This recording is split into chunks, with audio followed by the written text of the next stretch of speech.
Russia's invasion of Ukraine has been going on a lot harder since February 24, 2022. At the beginning of the war, the Russians thought that Zelensky would flee and they would have a comfortable victory, but their plans did not go as they expected. With arms, ammunition, and cash support from the West, the Ukrainians gave the Russians a nightmare. New and important developments are taking place on many fronts. The counterattack launched by Ukraine changed the course of the war in an instant. While the Ukrainian army is advancing in many regions, the Russian army is losing its gains at the beginning of the war one by one.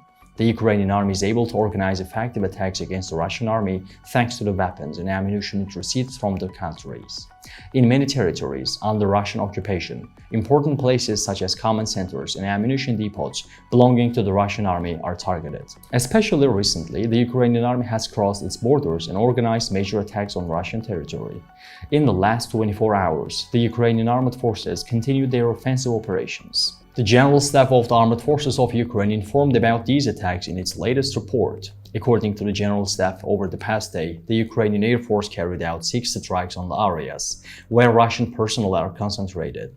Over the past day, the rocket forces and artillery struck 4 checkpoints, a group of Russian personnel, weapons and military equipment, and 3 artillery systems in firing positions.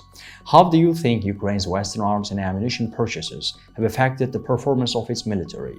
How might the Ukrainian army's targeting of command centers and ammunition depots in Russian-occupied territories affect Russian army's ability to continue fighting?